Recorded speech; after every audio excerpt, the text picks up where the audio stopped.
안녕하세요. ESG 한성 고민수 대표입니다. 기업 실무자를 위한 온실가스 관리 시리즈에 오신 여러분을 환영합니다. 오늘은 탄소 관리의 핵심인 스코프 1, 2, 3에 대해 완벽하게 분석하는 시간을 갖겠습니다.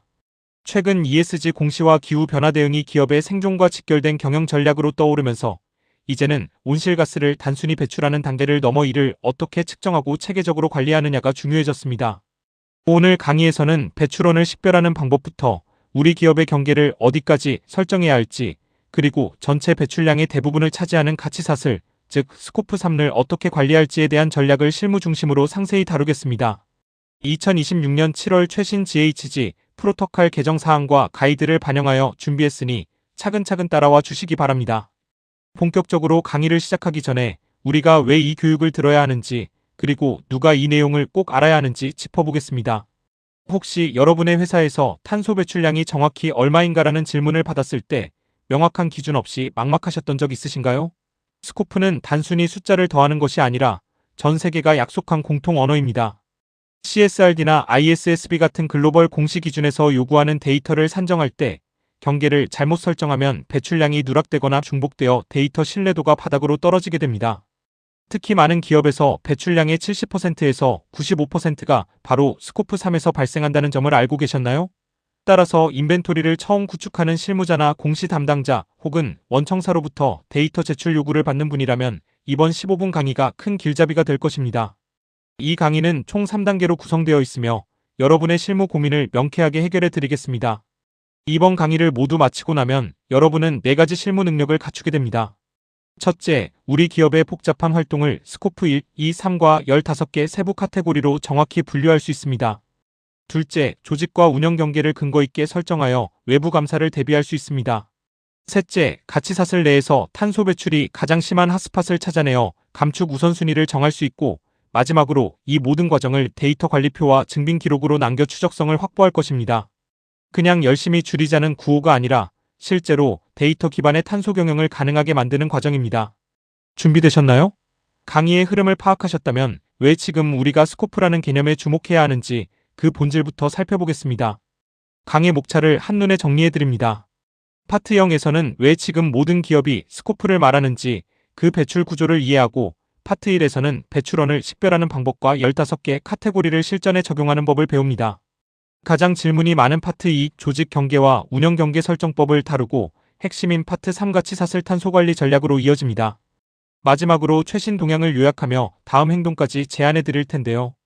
특히 2026년 GHG 프로토콜 개정 사항을 반영했으니 기존 관행에만 익숙하셨던 분들은 오늘 새롭게 업데이트된 기준을 확실히 익히셔야 합니다. 그럼 파트 0부터 바로 시작해 보시죠. 여러분, 온실가스 인벤토리라는 단어를 들으면 어떤 생각이 드시나요? 어렵고 복잡한 보고서가 떠오르시나요? 사실 인벤토리는 우리 회사가 배출한 온실가스를 배출원별로 정리한 리스트일 뿐입니다. 하지만 이 리스트가 왜 중요할까요? 국제사회와 금융시장, 그리고 원청사가 우리에게 탄소 데이터를 요구하는 시대가 되었기 때문입니다. 예를 들어 여러분이 어떤 기업에 부품을 납품하는데 원청사가 탄소 배출량을 보고하라고 하면 우리는 정해진 규칙대로 이 목록을 제출해야 합니다. 이때 기준이 제각각이면 거래 자체가 성립하지 않겠죠. 기억하세요. 스코프는 착한 일을 하겠다는 선언이 아니라 시장에서 살아남기 위한 공통 언어입니다. 배출량을 관리하려면 숫자를 재는 자가 같아야 합니다. 왜 굳이 스코프 1, 2, 3으로 나눌까요? 만약 구분을 안 하면 어떤 일이 벌어질까요? 예를 들어 전기 사용량에 따른 배출을 우리 회사 배출인지 공급업체 배출인지 섞어서 계산하면 누락이 생기거나 반대로 남의 배출까지 내 것으로 합산하는 중복 오류가 발생합니다. 이렇게 되면 우리 회사의 탄소 성적표는 엉망이 되고 실제 어디서 탄소가 많이 나오는지도 알 수 없게 됩니다. 핵심은 내 스코프 2, 3는 결국 다른 회사의 스코프 1에서 나온다는 사실입니다. 우리가 경계를 명확히 하면 우리 회사가 책임져야 할 곳과 협력사와 나누어 볼 곳이 정리됩니다. 이를 통해 신뢰 가능한 데이터를 만들고 감축이 가장 시급한 핫스팟을 정확히 찾아낼 수 있게 됩니다. 이제 본격적으로 스코프 1, 2, 3의 정의를 보겠습니다. 스코프 1은 직접 배출입니다. 회사가 직접 소유하거나 통제하는 보일러, 사내 차량, 공정에서 발생하는 배출입니다. 스코프 2는 간접 배출로 우리가 돈을 주고 사오는 전기, 스팀, 냉방을 위해 에너지를 생산하는 곳에서 발생한 배출입니다. 마지막으로 스코프 3는 나머지 모든 간접 배출로 원자재 구매, 물류, 제품 사용, 폐기 등 가치사슬 전체를 포함합니다. 흔히 제조 현장에서 우리 공장 굴뚝에서 나오는 탄소만 생각하시는데 사실 그건 스코프 1에 불과합니다. 진짜 배출은 원자재를 가져올 때와 제품을 다 쓰고 버릴 때 더 많이 발생할 수 있다는 점을 항상 염두에 두셔야 합니다. 그럼 이 배출량을 어떻게 계산할까요? 공식은 아주 간단합니다. 활동자료의 배출 개수를 곱하면 됩니다. 예를 들어 전기라면 사용한 전력량의 전기 1kWh당 탄소 배출량을 곱하는 거죠. 관건은 15개나 되는 스코프 3 카테고리를 전부 다 하느냐는 건데 절대 그렇지 않습니다. 제조업이라면 보통 제품 구매, 물류, 그리고 제품 사용 단계의 비중이 큽니다. 모든 카테고리를 다 하려다 지치지 마시고 여러분 회사의 업종에서 가장 큰 비중을 차지하는 머티리얼, 즉 중요한 35개 카테고리부터 시작하세요. 그것만으로도 전체 배출량의 큰 그림을 충분히 파악할 수 있습니다. 실무에서 가장 많이 물으시는 질문이 데이터 관리를 어떻게 하느냐입니다. 여기 데이터 관리표 예시를 보세요. 배출원별로 어떤 데이터를 쓰고 누가 담당하며 점검 주기가 언제인지 기록해두는 것, 이게 곧 추적성입니다. 만약 검증기관이 와서 이 숫자 어디서 나왔어요? 라고 물었을 때 김 대리님이 매달 가스 고지서를 보고 정리한 거예요 라고 답할 수 있다면 가장 완벽합니다. 처음엔 엑셀로 작게 시작해도 좋습니다. 다만 원자료의 출처와 담당자를 명확히 기재하는 습관을 들이세요. 이것만 유지해도 나중에 제3자 검증을 받을 때 수정해야 할 번거로움을 크게 줄일 수 있습니다. 이번엔 경계 설정의 중요성을 말씀드리겠습니다.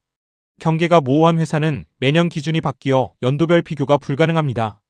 작년엔 자회사를 포함했다가 올해는 뺐다면 감축을 잘한 건지 그냥 숫자를 마사지한 건지 알 수가 없겠죠. 반면 경계가 명확한 회사는 통제 방식을 일관되게 적용합니다. 전기 배출을 계산할 때 위치 기준과 시장 기준을 병행하여 보고하고 중요 공급망은 별도로 관리하죠. 이 차이가 대외 신뢰도와 기업 가치를 결정합니다. 경영진에게 우리 회사는 매년 똑같은 기준의 자로 탄소를 관리하고 있습니다라고 당당히 말할 수 있어야 진짜 탄소 경영입니다. 조직 경계를 정하는 방법에는 크게 지분 비율 방식, 재무적 통제, 그리고 운영 통제 방식이 있습니다. 이 중에서 실무자들이 가장 많이 쓰는 건 운영 통제 방식입니다. 왜냐하면 우리가 일상적으로 운영 권한을 가지고 있는 사업장의 배출을 100% 반영하는 것이 실제 데이터를 집계하고 관리하기가 가장 쉽기 때문입니다. 중요한 것은 우리 회사에 맞는 방식을 딱 하나 골라서 스코프 1, 2, 3에 일관되게 적용해야 한다는 점입니다. 어떤 사업장은 지분율로 계산하고 어떤 곳은 운영 통제로 계산하면 절대 안 됩니다. 처음에 기준을 잡을 때 원칙을 세우고 고수하는 것이 나중에 검증 과정에서 발생하는 수많은 논란을 방지하는 길입니다. 경계 설정은 보통 4단계로 진행합니다. 조직 경계와 운영 경계를 정하고 비교 기준이 될 기준 연도를 확정한 뒤 이 모든 것을 문서화하는 과정이죠. 여기서 특히 스코프 2, 즉 전력 사용량 보고에 대해 팁을 드릴게요. 전력은 위치 기준과 시장 기준 두 가지로 모두 보고하는 것이 원칙입니다. 위치 기준은 국가 전체의 평균 배출 개수를 쓰는 것이고 시장 기준은 우리가 재생에너지를 사서 썼다면 그 계약을 반영하는 것입니다. 2015년 이후로 이 둘을 함께 공시하는 것이 글로벌 표준이니 실무자분들은 우리 회사가 재생에너지를 얼마나 쓰고 있는지 그 계약서들을 미리 정리해 두시면 좋겠습니다. 실무자들을 위한 경계 자가진단 매트릭스를 활용해 보세요. 가로축은 소유지분, 세로축은 운영통제로 나눕니다. 우리 공장은 소유도 하고 운영도 하니 당연히 스코프 1, 2로 100% 포함이죠.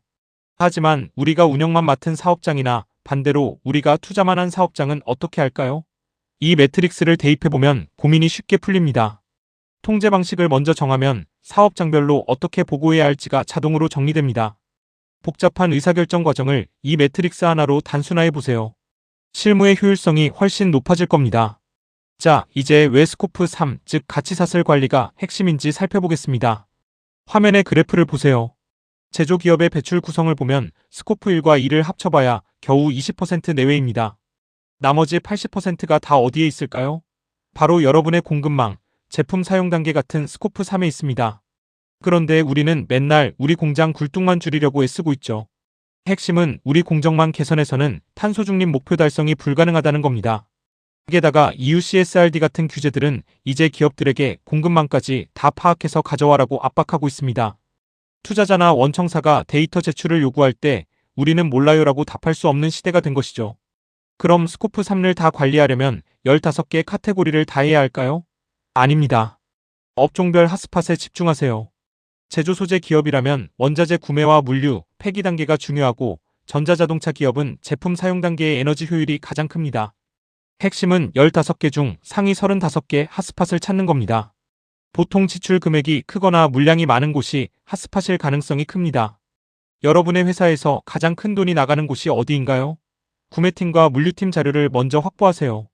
그곳에 여러분이 집중해야 할 진짜 탄소 배출원이 숨어 있습니다. 탄소 관리 전략 4단계, 측정 목표 공급망 참여 검증 순서로 진행됩니다. 특히 목표 관리표를 잘 만드셔야 하는데요. 제가 예시로 보여드린 것처럼 감축 과제마다 기준 연도 목표와 실제 실적을 적고 옆에 증빙을 붙여놓는 겁니다. 예를 들어 전력 감축이라는 목표를 세웠다면 옆에 재생에너지 REC 계약서나 실제 전력 내역서를 증빙으로 달아두는 거죠. 이렇게 문서화해두면 외부에서 검증을 나올 때도 당당하게 대응할 수 있고 매년 우리 회사가 얼마나 개선되고 있는지 눈으로 바로 확인할 수 있습니다. 실제로 탄소가 줄고 있다는 걸 어떻게 입증할까요? 바로 개선 증빙 패키지 3점 세트를 준비하는 겁니다. 첫째, 개선 전의 수치나 상태 사진. 둘째, 우리가 취한 조치 내역, 즉 설비 교체 계약서나 설치 증빙. 마지막으로 셋째, 개선 후의 실적 데이터입니다. 이 세 가지를 매달 기록해두는 루틴을 만드세요. 매월 초에는 자료를 수집하고 중순에는 산정하고 말에는 관리표를 갱신하세요. 이렇게 매달 쌓인 데이터들이 1년 뒤에는 완벽한 인벤토리 보고서가 되고 외부 공시의 훌륭한 근거가 됩니다. 단순히 줄이는 게 중요한 게 아니라 줄였다는 걸 입증하는 것이 실무자의 진짜 역량입니다.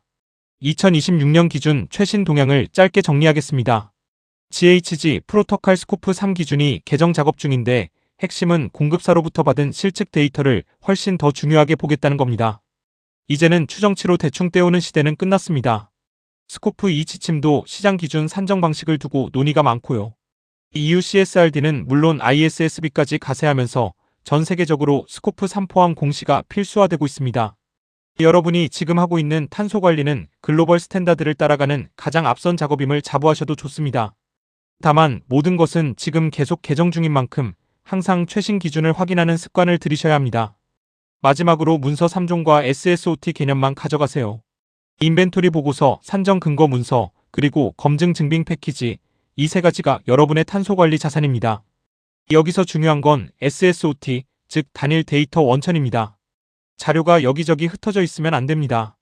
모든 보고서와 증빙이 같은 소스에서 나오게 관리하세요. 그래야 숫자가 바뀌어도 수정하기 편하고 오류가 없습니다. 무엇을 했느냐보다 어떤 기록으로 증명하느냐가 여러분의 탄소 경영 실력을 말해줍니다. 규제기관이 와서 가장 먼저 물어보는 게 결국 이 문서들이니까요. 이제 마무리 단계입니다. 여러분의 탄소 관리가 제대로 되고 있는지 체크리스트를 보세요. 첫째, 배출원을 다 찾아내고 출처를 확인했는가? 둘째, 경계를 명확히 하고 일관성을 지켰는가? 셋째, 감축 목표와 개선 증빙, 그리고 SSOT 체계가 있는가? 이 항목들을 하나씩 채워나가 보세요. 아마 처음엔 막막하겠지만 이 체크리스트를 매주 확인하다 보면 어느덧 우리 회사만의 탄소 인벤토리가 완벽하게 구축되어 있을 겁니다. 스스로 한번 점검해 보시기 바랍니다. 오늘 기억해야 할 핵심 5가지를 요약합니다. 첫째, 스코프는 탄소 시장의 공통 언어입니다. 둘째, 1번은 직접, 23번은 간접 배출입니다. 셋째, 경계 설정은 일관성이 생명입니다. 넷째, 전체의 90%에 육박하는 스코프 3 핫스팟에 집중하세요. 마지막으로 모든 것은 기록으로 증명된다는 것입니다. 이 5가지만 기억해도 여러분은 탄소 경영의 길을 잃지 않을 겁니다. 복잡해 보여도 결국은 데이터를 정돈하고 책임을 정의하고 증빙을 남기는 일의 반복입니다. 강의를 마치며 여러분께 숙제를 하나 드립니다. 오늘 배운 내용을 바로 실무에 적용해 보세요. 이번 주는 스코프 1, 2 배출원을 목록화하고 통제 방식을 결정해 보세요. 2주 내에는 데이터 관리표 초안을 만들고 가장 중요한 스코프 3 카테고리 3개만 선정해 보세요. 그리고 30일 안에는 감축 목표를 정하고 검증 일정을 캘린더에 표시하세요. 탄소 데이터를 남기는 오늘의 작은 습관이 내년 우리 회사의 경쟁력을 결정합니다. 이제 여러분은 단순한 실무자가 아니라 회사의 탄소 경영을 설계하는 전문가가 되셨습니다. 오늘 강의가 여러분의 실무에 실질적인 도움이 되었길 바랍니다. 수고하셨습니다.